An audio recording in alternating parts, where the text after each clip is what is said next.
IAS academy அன்பார்ந்த வணக்கங்கள். IBPS நடத்திய எஸ்ஓ அக்ரிகல்ச்சர் ஃபீல்ட் ஆஃபீஸர் எனும் போட்டித் தேர்வில் எமது சுரேஷ் ஐஏஎஸ் அகாடமி மாணவர்கள் தொடர்ந்து 2வது முறையாக அகில இந்திய அளவில் முதலிடம் பிடித்து சாதனை படைத்துள்ளனர். இதனைத் தொடர்ந்து 2025-26ஆம் ஆண்டு நடந்த இத்தேர்வில் 180.80 மதிப்பெண்கள் பெற்று அகில இந்திய அளவில் முதலிடம் பிடித்த நமது சுரேஷ் ஐஏஎஸ் அகாடமி மாணவர் மிஸ்டர் வி வல்லரசு அவர்களை அன்புடன் வரவேற்கிறேன். வணக்கம் மிஸ்டர் வல்லரசு, எங்கிருந்து வரீங்க? உங்களை பற்றி கொஞ்சம். என்னோட நேம் வந்து வி வல்லரசு.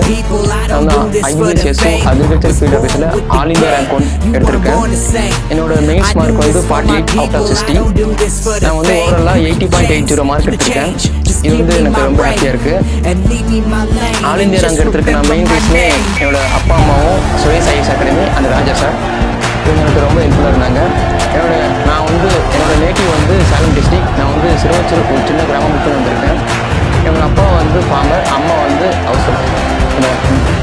ஓகே, கண்டிப்பா ஆல் இந்தியா ரேங்க் ஹோல்டர் அப்படிங்கிறது வந்து சாதாரணமான ஒரு விஷயம் இல்லை. இவ்வளோ மார்க் ஸ்கோர் பண்ணி ஹை லெவலில் மார்க் எடுத்திருக்கீங்க. ஒரு நல்ல ஒரு பொசிஷனுக்கு போகலான்னு நினைக்கிறேன். ஸோ இப்படி இருக்கும்போது நீங்கள் உங்கள் பேரண்ட்ஸ் கிட்ட இதை ஷேர் பண்ணும்போது அவங்க எப்படி ஃபீல் பண்ணாங்க? மெயின் ஸ்கோர் கார்டு வந்தவுடனே 48 வந்துருச்சு. ஜாப் கன்ஃபார்ம் கிடைச்சிருன்னு தெரியும். ஆனால் ஆல் இந்தியா ரேங்க்கு எனக்கு all India rank 1 or 2 or 3 அந்த ரேஞ்சுக்குள்ளே இருக்கணும் வந்துன்னு தெரியும். ஆனால் ஆல் இந்தியா ரேங்க் 1 வந்தோடனே ஃபேமிலி எல்லாமே ரொம்ப ஹாப்பினஸ் இருந்தாங்க. அதோட என்னோட ஜென்ரேஷன் நாங்கள் தான் ஃபஸ்ட்டு ஒரு கவர்மெண்ட் எம்ப்ளாயி, அதுவும் ரொம்ப ஹாப்பியாக இருந்தாங்க. இந்த தருணத்தில் நீங்கள் யாராருக்கெல்லாம் நன்றி சொல்லணும்னு நினைக்கிறீங்க? இந்த தருணத்தில் யாராங்கன்னா என்னோட அப்பா அம்மாவுக்கு, அக்கா மாமா, அந்த சுரேஷ் ஐஏஎஸ் அகாடமி, முக்கியமாக ராஜா சார் அண்டு சுரேஷ் அக்ரி டீம்னு ஒரு மெம்பர்ஸ் இருக்காங்க, அவங்களுக்கு ரொம்ப தேங்க்ஸ் சொல்லுங்கள். ஓகே, அக்ரிகல்ச்சர் முடிச்சதுக்கப்புறம் நிறைய அக்ரிகல்ச்சர் ரிலேட்டடான ஜாப்ஸ் இருக்கும்போது நீங்கள் ஏஎஃப்ஓ சூஸ் பண்ணுறதுக்கான ரீசன்?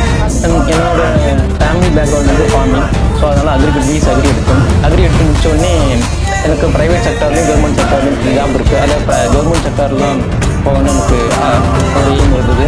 அதில் போனால் ஏஓ அண்ட் ஏஎஃப்ஓ ரெண்டுமே அக்ரி படித்தவங்களுக்கு இரண்டும் இருந்துச்சு. ஏஓ கம்பேர் பண்ணும்போது ஏஎஃப்ஓ கொஞ்சம் பெஸ்ட்டாக அப்படின்னு எல்லாமே சொன்னாங்க. அதனால் ஏஎஃப்ஓ சூஸ் பண்ணாங்க. ஓகே, நீங்கள் 2022 பாஸ் அவுட் ஆகிருக்கீங்கன்னு சொல்லுங்கள். ஸோ கண்டிப்பாக இந்த ஜேர்னி நீங்கள் ஒரு பேங்கிங் ப்ரிப்பரேஷன் வந்து ஸ்டார்ட் பண்ணும்போது நிறைய ஃபேஸ் பண்ணி தான் ஸ்டார்ட் பண்ணிருக்கீங்க. எப்படி இதை நீங்கள் ஸ்டார்ட் பண்ணி ஃபஸ்ட்டு? நான் வந்து 2018 to 2022 நாங்கள் வந்து அப்போ வந்து கொரோனா வருஷம். அப்போ வந்து 2 இயர்ஸாக நாங்கள் வீட்டிலே தான் படிப்போம். நாங்கள் ஆன்லைன் எக்ஸாம் வந்து எதுவுமே எனக்கு தெரியாது. அப்போ வந்து ஏஎஃப்ஓ படிக்கணும்னு ஒரு எய்ம் இருந்தது. நாங்கள் 2022 முடித்த உடனே என்னோடய சீனியர்கிட்ட கேட்டோம். அவங்க என்ன சொன்னாங்கன்னா, இதுமாரி சுரேஷ் ஐஏஎஸ் அகாடமி அவங்க வந்து ஏஎஃப்ஓக்குன்னு ப்ரிலிம்ஸ் மெயின்ஸ் ஈக்குவலாக நடத்திட்டு இருக்காங்க. அவங்க மட்டும் தான் நடத்துகிறாங்க தமிழ்நாட்டில் அப்படின்னு சொன்னாங்க. அதனால அவங்க வந்து நாங்கள் வந்து 2022 ஆர்ஆர்பி கிளர்க்கு ப்ரிலிம்ஸ் ஜாயின் பண்ணுவேன். எனக்கு வந்து எங்கள் யூனிவர்சிட்டியில் எதுவுமே அக்ரி நாலேஜே எனக்கு சுத்தமாக இல்லாமல் இங்கே வந்து தான் கொஞ்சம் அக்ரி நாலேஜும் கொஞ்சம் புதுசாக எல்லாமே கற்றுக்கிட்டோம்.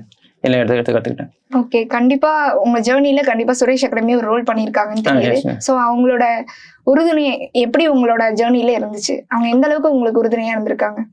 ஆர்ஆர்பி 2022 ஆர்ஆர்பி கிளர்க்கு ப்ரிலிம்ஸ் பேட்சில் ஜாயின் பண்ணுவேன். அப்போ 2 to 3 months வந்து கிளாஸ் பேட்ச் போச்சு.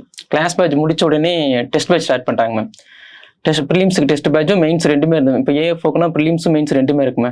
இப்போ மார்னிங் 6 to 10 வரைக்கும் ப்ரிலிம்ஸ் பேட்ச் இருக்குமே. அப்போ 3 hours மட்டும் டெஸ்ட் சீரிஸ் ஆஃப்லைன் நடக்கும் மேம். அப்புறம் எக்ஸ்பிளனேஷன் 2 hours நடக்கும். அந்த எக்ஸ்பிளனேஷன் ரொம்ப இம்பார்ட்டண்டாக இருக்கும், நல்லா இருக்கும் மேம். அதாவது தெரியாத கொஸ்டின் நமக்கு வந்து இப்போ குவான்ஸ் ரீசனிங்லாம் தெரியாத கொஸ்டின் ரொம்ப ஈஸியாக அவங்க ஷார்ட்கட்டில் சொல்லி தருவாங்க. அதுமாரி ரொம்ப ஹெல்ப்ஃபுல்லாக இருந்தாங்க சுரேஷில். ஓகே, நீங்கள் ப்ரிலிம்ஸ் மெயின்ஸ் அண்ட் இன்டர்வியூன்னு 3 phases கடந்து தான் வந்திருப்பீங்க. கண்டிப்பாக ப்ரிலிம்ஸ் தான் ஏஎஃப்ஓ பொறுத்தளவுக்கு ஒரு பெரிய ஒரு ரோல் பண்ணுது. ஸோ ப்ரிலிம்ஸை நீங்கள் எப்படி வந்து ஹேண்டில் பண்ணீங்க? எந்த மாதிரி ஸ்ட்ராட்டஜிஸ் ப்ரிலிம்ஸ்க்கு ஃபாலோ பண்ணீங்க? ப்ரிலிம்ஸ் வந்து சுரேஷில் கொடுத்த நம்ம இன்ஸ்டியூட்டில் கொடுத்த புக்கு நான் ஃபாலோ பண்ணுவேன். புக்கில் ஷார்ட்கட் ஆன்சர் கீ அதேமாரி இருக்கும். ஷார்ட்கட் ரொம்ப ஹெல்ப்ஃபுல்லாக இருந்துச்சு. அதேமாதிரி மெயின்ஸில் வந்து எப்படின்னா ஆஃப்லைனில் 2 டெஸ்ட் இருக்கும், ஃபுல் டெஸ்ட் இருக்கும். ஆன்லைனில் 2 ஃபுல் டெஸ்ட் இருக்கும் மேம். அதில் ஆஃப்லைனில் சப்ஜெக்ட் வைஸும் டெய்லி டார்கெட் டெஸ்ட்டும் கனெக்ட் பண்ணுவாங்க மேம். அது எனக்கு ரொம்ப ஹெல்ப்ஃபுல்லாக இருந்துச்சு மேம். ஒரு சப்ஜெக்ட் கவர் பண்ண ஈஸியாக இருந்துச்சு மேம். அதேமாரி ஆஃப்லைனில் எக்ஸ்பிளைன் பண்ணுறது ஒரு 5 ஆப்ஷன் இருக்குன்னா ஒவ்வொரு ஆப்ஷனுக்கும் புதுசாக நியூவாக வேர்ட்ஸால் சொல்லி தருவாங்க. அது எனக்கு ரொம்ப ஹெல்ப்ஃபுல்லாக இருந்துச்சு மேம். அது மெட்டீரியலும் ரொம்ப ப்ரொவைட் பண்ணாங்க மேம். மெயின்ஸுக்கு ரொம்ப ஒரு கோர் சப்ஜெக்ட் மட்டும் இல்லாமல் அலைடு சப்ஜெக்ட் எல்லாத்துக்கும் சேர்ந்து ஒவ்வொரு சப்ஜெக்ட்டுக்கு அக்ரானமி, இப்போ சாயில் சயின்ஸ், அனிமல் ஹஸ்பண்ட்ரி எல்லாத்துக்குமே சப்ஜெக்ட் எல்லாமே கவர் பண்ணாங்க மேம். அதனால் அது ரொம்ப யூஸ்ஃபுல்லாக இருந்துச்சு. ஓகே, கண்டிப்பா நீங்க மெயின்ஸ் முடிச்சதுக்கு அப்புறம் கண்டிப்பா உங்களுக்கே ஒரு கான்ஃபிடன்ஸ் கிடைச்சிருக்கும். நெக்ஸ்ட் இன்டர்வியூக்கு என்ன பண்ணலாம் அப்படிங்கிற பிளான் உங்களுக்கு இருந்துச்சா? எப்படி நீங்க இன்டர்வியூக்கு நான் மெயின்ஸ் ரிசல்ட் வந்த உடனே இன்டர்வியூக்கு கிளாஸ் பேட்ச் இங்கே சுரேஷில் ஃப்ரீயாக மார்க் இன்டர்வியூன்னு சொன்னாங்க மேம். அப்போ ஃபஸ்ட்டு மார்க் இன்டர்வியூ டேரெக்டாக ஸ்டார்ட் பண்ணல மேம். அப்போ ஒரு கிளாஸ் பேட்ச் மாதிரி ஸ்டார்ட் பண்ணாங்க 2 to 3 வீக்ஸ். 2 to 3 வீக்ஸில் அதில் பேங்கிங் டேம்ஸ், அக்ரிகல்ச்சர் இந்த ரிலேட்டட் டேம்ஸ், அப்புறம் பேங்கிங் அவர்னஸ் இதெல்லாம் நடத்திட்டு ஒரு 5 to 6 மார்க் இன்டர்வியூ நடத்தினாங்க மேம். அதில் பேனலில் ஒவ்வொரு பேனல் மெம்பர்லேயும் 5 to 6 மெம்பர்ஸ் இருந்தாங்க மேம்.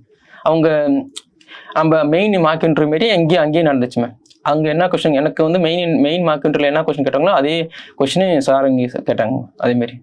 ஓகே, கண்டிப்பா நீங்க இந்த 4 year ஜர்னில நிறைய ஸ்ட்ரகிள்ஸ் ஃபேஸ் பண்ணிருப்பீங்க. எப்படி அதை டேக்கிள் பண்ணி இந்த சக்சஸ் அடைஞ்சிருக்கீங்கன்னு மக்களுக்கு சொல்லுங்க. கண்டினியூஸாக ப்ரிலிம்ஸு கிளியர் ஆகும் போது எனக்கு ப்ரிலிம்ஸில் ஒரு 2 to 3 மார்க்ஸ் தான் வேரியஸில் கிளியர் ஆகாது மேம். அது ரொம்ப கஷ்டமாக தான் இருக்கும். அது டவுன் ஆகி வந்துடும் மேம். அப்போ வந்து ராஜா சார் வீக்லி மோட்டிவேஷன் கிளாஸ் போடுவார் மேம். அந்த மோட்டிவேஷன் பார்த்து என்னோட பேரண்ட்ஸும் மோட்டிவேஷன் பண்ணுவாங்க, எதுவும் நினைக்காத வீடு படி அப்படின்வாங்க. அது ராஜா சாரும் சொல்லுவார். இதுமாரி வீக்லி மோட்டிவேஷன் போட்டு எனக்கு படிக்க ரொம்ப ஹெல்ப்ஃபுல்லாக இருந்தாங்க. ஓகே, ஃபியூச்சர் ஏஎஃப்ஓ ஆஸ்பிரண்ட்ஸ்க்கு நீங்கள் என்ன சொல்ல விரும்புகிறீங்க? அவங்களுக்கு என்ன சொல்லணும்னா கன்சிஸ்டாக படிக்கணுமே. படிச்சுட்டு இப்போதைக்கு ப்ரிலிம்ஸும் மெயின்ஸும் ஈக்குவலாக கொடுக்கணுமே. ஏன்னா கட் ஆஃப் வந்து இப்போதைக்கு லோவாக வாய்ப்பு இல்லை மேம். இப்பொழுது அதிகமாக தான் இருக்குது, எபோவ் 50 தான் இருக்கும். அதனால ப்ரிலிம்ஸுக்கும் மெயின்ஸுக்கும் ஈக்குவலாக ஸ்ட்ராட்டஜி ஈக்குவலாக கொடுக்கணும் மேம். ஓகே, அதேமாரி அப்புறம் சில பேர் சொல்லுவாங்க ரூம்ல இருந்து படிக்கலாம், இன்ஸ்டியூட் போகாமல் ரூம்ல இருந்து படிக்கலாம். அதுக்கு ரொம்ப டிஃப்ரென்ஸாக இருக்கும். ஏன்னா ரூம்ல இருந்து படிக்க நம்மளுக்கு எதுவுமே தெரியாது மேம். அது இன்ஸ்டியூட்டுக்கு வந்தால் நம்மளுக்கு எவ்வளோ பேர் நம்மளுக்கு காம்படிஷன் இருக்காங்க, எப்படி எல்லாம் படிக்கிறாங்க, நம்ம பக்கத்தில் படிக்கிறாங்க அப்படின்னு நமக்கு தெரியும். நான் வந்து ஸ்டடியில் தான், நான் வந்து எப்பவுமே நம்ம ஸ்டுடியோ ஸ்டடியில் தான் படிப்பேன். நம்ம இன்ஸ்டியூட்டில் ஸ்டடியில் தான் படிப்பேன். ஏன்னா 24/7 ஸ்டடியில் இருக்கும். அதனால் ஸ்டடியில் எப்பவுமே படிப்பேன். அதேமாதிரி லேப் ஃபெசிலிட்டி அவைலபிள் இருக்கும் மேம். அதேமாதிரி நான் எப்பவுமே ஆன்லைன் ப்ரிலிம்ஸும் சரி மெயின் சரி ரெண்டுமே லேபில் போய் டெஸ்ட் போட்டுருவேன் மேம். கண்டிப்பா நீங்க 2022ல இந்த ஜேர்னி ஸ்டார்ட் பண்ணியிருக்கீங்க. இடைப்பட்ட இந்த 3 yearsல நிறைய ஃபினான்ஷியல் ஸ்ட்ரகிள்ஸை நீங்க ஃபேஸ் பண்ணிருப்பீங்க. ஸோ எப்படி அதை ஹேண்டில் பண்ணீங்க? நான் 22 ஜாயின் பண்ணும்போது நான் நினைச்சேன் ப்ரிலிம்ஸ் தனி அமௌண்ட்டு மெயின்ஸ் தனி அமௌண்ட்டு வாங்குவாங்க நான் நினைச்சேன். அப்போ இங்கே வந்து பார்த்தா தெரியுது 1 time பேமெண்ட் மட்டும் தான் மேம். நான் ஆர்ஆர்பி கிளர்க்கில் 22 ஜாயின் பண்ணும்போது 12,000 மட்டும் தான் பே பண்ணேன். அவ்வளோதான், அதுக்கு மேலே எதுவும் பே பண்ணல மேம். அதிலிருந்து எனக்கு prelims test batch, mains test batch, interview எல்லாமே ஃப்ரீ மேம். அது எல்லாமே எனக்கு ஸ்டடி ஹால், லேப் ஃபெசிலிட்டிஸ் எல்லாமே எனக்கு ஃப்ரீ மேம். எனக்கு இந்த இன்ஸ்டியூட்டை ஹேண்டில் பண்ணுற சுகேஷ் சாருக்கு ரொம்ப நன்றியாக இருக்கு மேம். நன்றி தெரிவிச்சு கொடுக்குறோம். ஓகே, முடியாது என்பதற்கு பல காரணங்கள் உண்டு, முடியும் என்பதற்கு ஒரே காரணம், என்னால் முடியும் என்பதற்கு எடுத்துக்காட்டு மிஸ்டர் வி. வல்லரசு அவர்கள்.